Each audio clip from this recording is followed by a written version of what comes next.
Let me share my screen.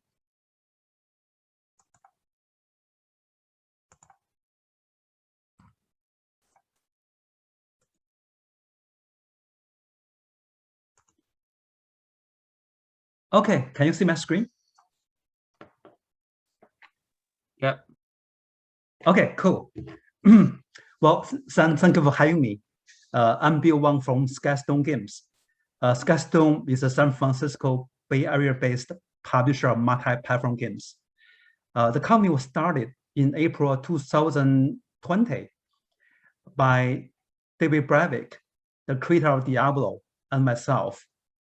So despite the challenges caused by pandemic, we were able to raise funding from VC investor and signed with 5 developers so far. So I'm going to walk you through our approach and what we can do for developers. Okay, so we're a player-first and developer-focused global multi-platform gaming company. For player-first, it's pretty easy to understand. We're in the entertainment business. We believe if we build a great experience for players, they will tell each other about it, and word of mouth is very powerful. For developers focused, in this industry, content is king. Developers are the most important assets. So we treat developers well and help them make better titles. Next, I'll talk to you about my background and my partner David Brevik's background. So for myself, I've been in the industry for 15 years. Before I started Skystone with David, I spent most of my career with Chinese publishers. I helped establish a US office for 2 Chinese publishers, Giant and Perfect World. So at Giant and Perfect World, I published games on PC, console, and mobile. For example, in 2008, when I moved to the States from China, we published a game called Perfect World International. It's one of the first successful MMOs from Asia. At peak, we were able to make $3 million revenues a month. And later, we also published that winter Star Trek on PC and console. They became the top grossing titles on PS4 and Xbox One. We also published a mobile game called The Puzzle's Wager. It's a Dark Souls-style action RPG game. The game was showcased at the Apple special event in September 2019. So that's when iPhone 11 was announced. So that's the first time a developer from from China, to get that game showcased by Apple. Besides publishing, I also have very fortunate to work with very talented developers in the past. For example, I invested in a small developer called Runic in 2008. Later, they launched Torchlight franchise. For Torchlight 1 and Torchlight 2, we sold over 8 million copies on PC and console. I made a small team in San Francisco called Unknown Worlds when they have only 6 guys in 2012. And like then, I invested in the team and acquired them later.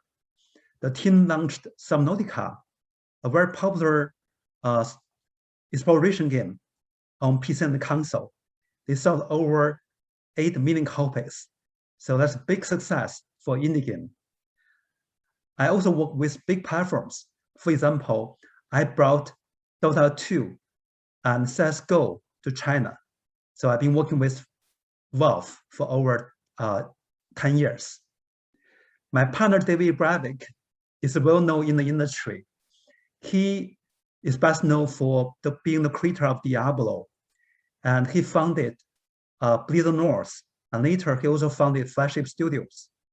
Before Skystone, David spent 2.5 years building an indie game by himself, the studio called Greybeard, and the game has sold well on PC and console.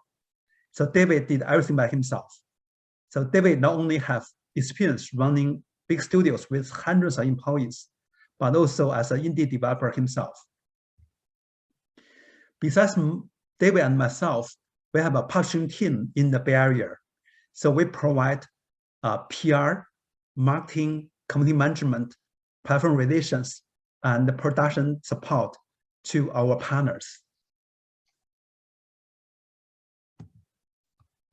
So in today's market, it's very difficult to succeed compared to like 10 years ago. Why? The first issue is discoverability. Well, today it's very competitive. There's over 1,000 titles released across all the platforms per week. And it's very difficult for a developer to get any attention from players, from platforms. Second thing is that with the easy to use the development tools like Unity engine and Unreal Engine, the entry barrier for development getting much lower than before. So there's a lot of new studios and many new developers don't know how to create community and how to market their titles. Or some studios are small, they don't have resources to do that. So that makes them more difficult to get attention from players. The third thing about the feedback, during development, many developers don't know how their game will be played like by players.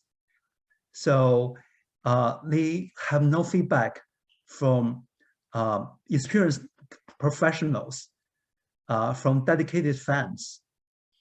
And even they launch their game, they don't know how to position their game and how to market their game to their target users.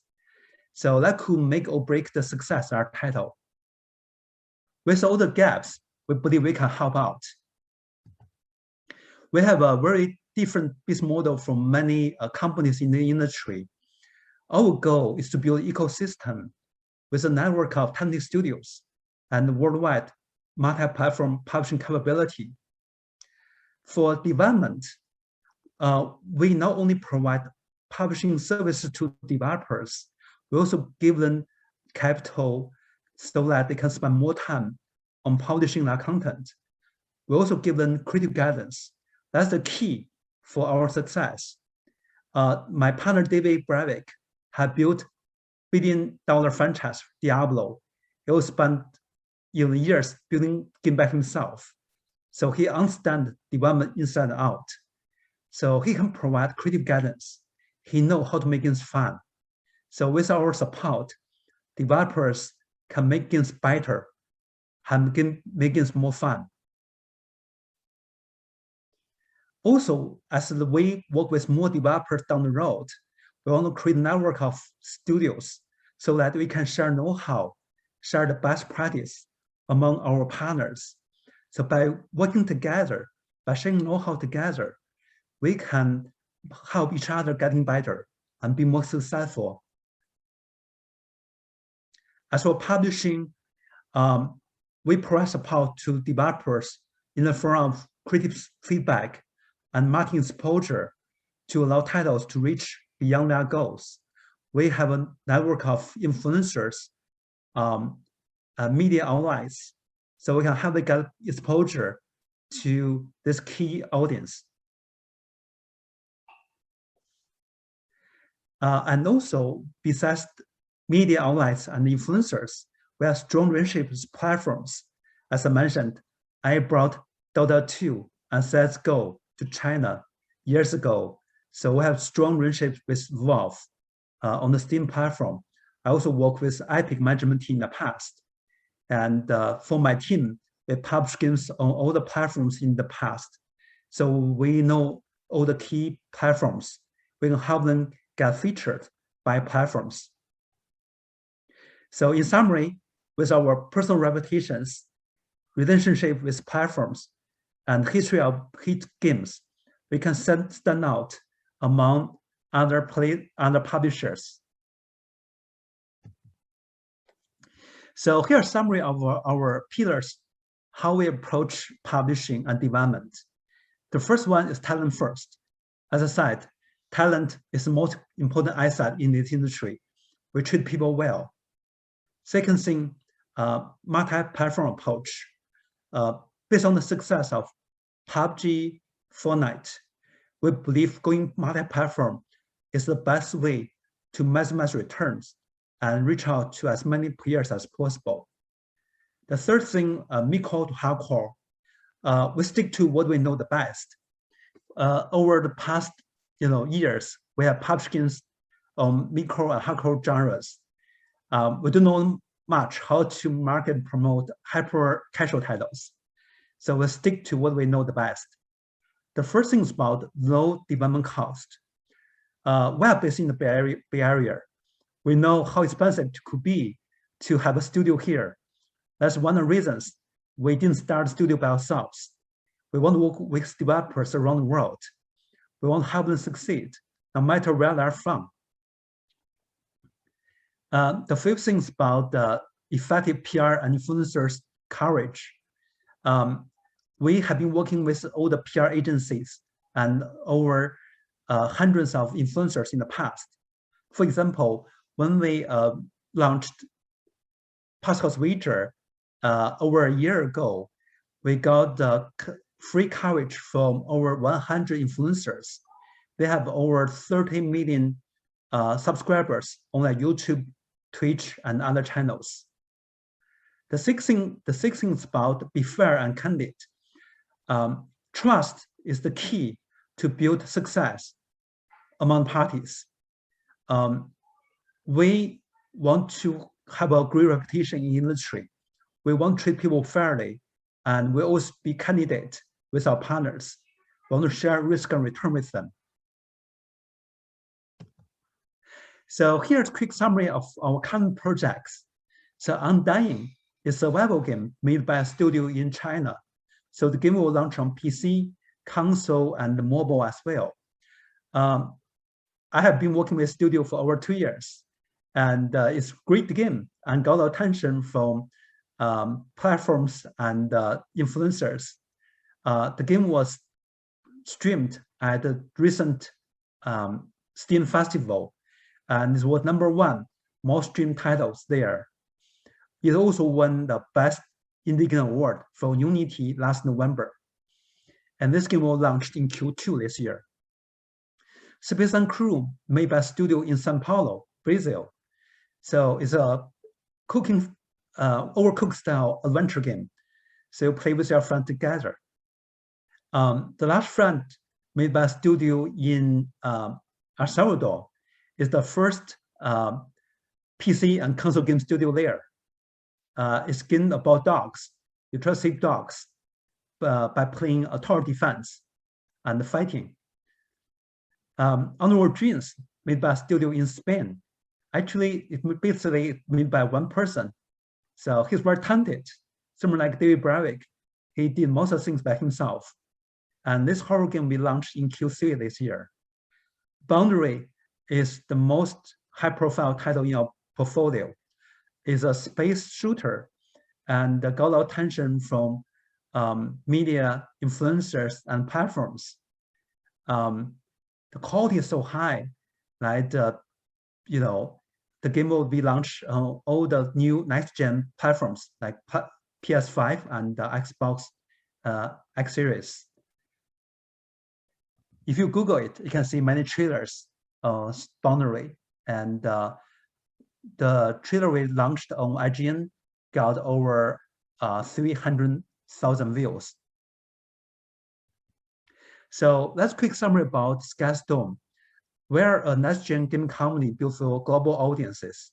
So we publish games not only in the West, but also in Asia. Going forward, we want to publish 5 to 8 titles a year. So if you are a developer, you are looking for support from a publishing partner, feel free to reach out to me. I list my email address there. You can also go to our website, Skystone Games, to get latest update about our company. So that's a quick presentation, and feel free to reach out to me if you have any questions. So now I go to Sam.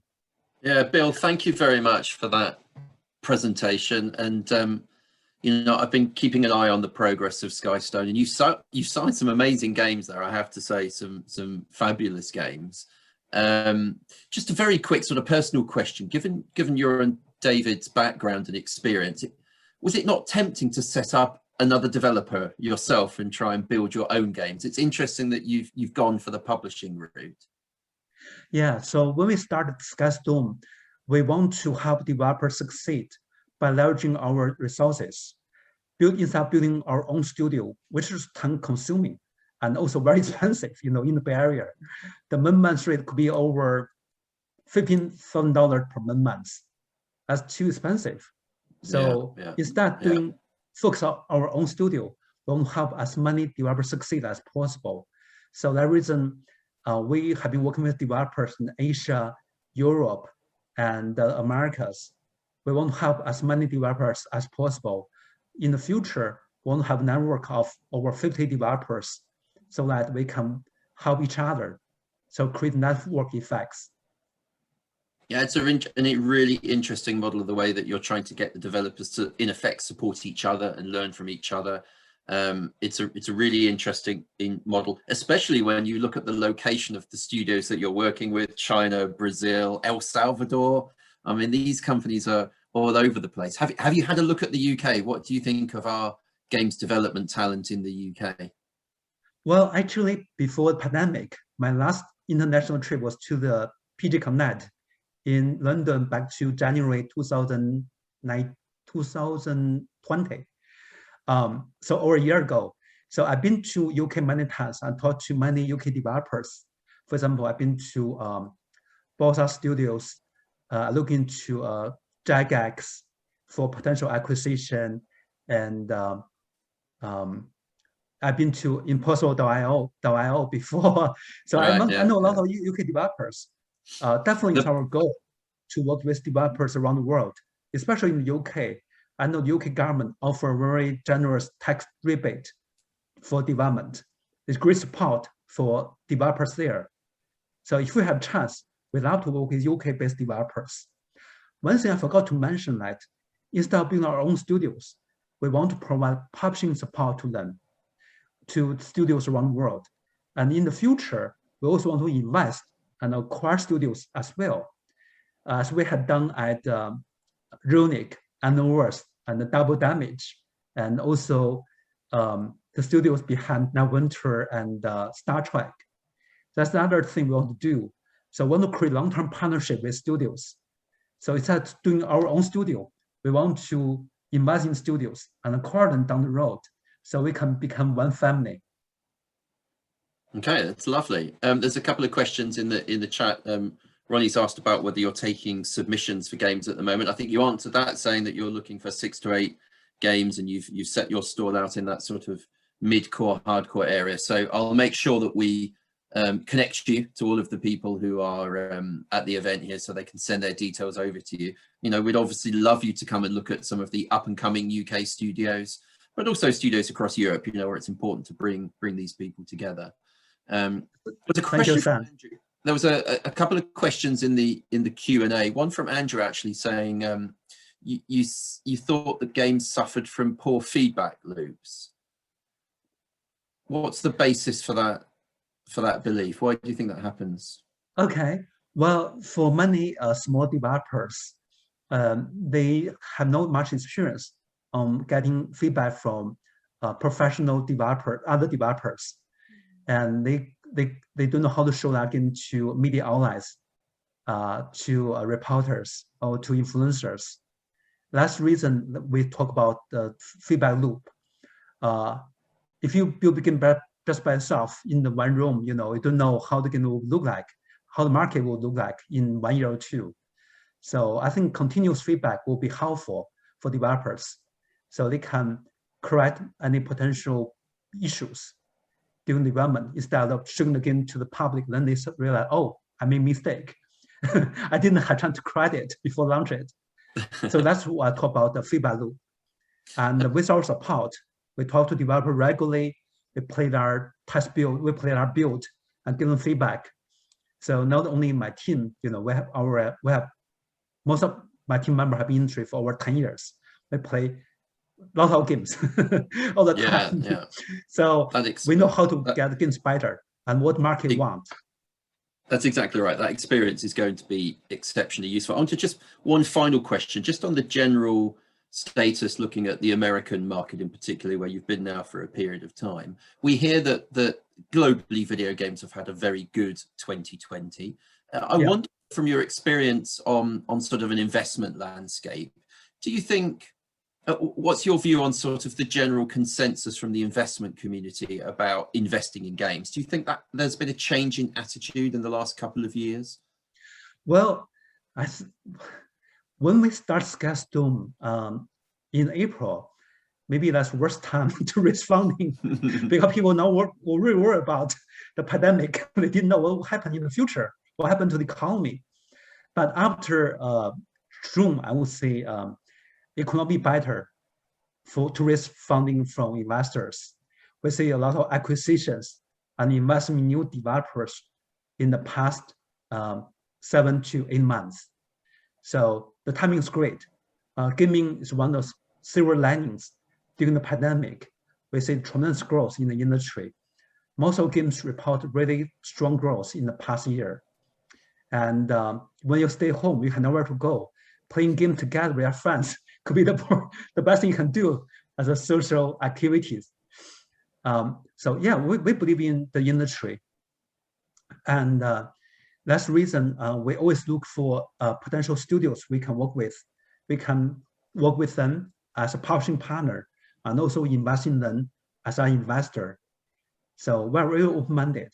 I'm pretty sure over the past years, there are many new investment funds set up for gaming startups. So if you are game studios, yeah, timing could not be better. Wonderful, and thank you for those positive words. Let's hope we can keep this going, and Yuki will be here to connect lots of interesting studios to your business. You know, we have big faith in what you can do, and we'll be sending plenty of companies your way. So thank you for joining us this evening.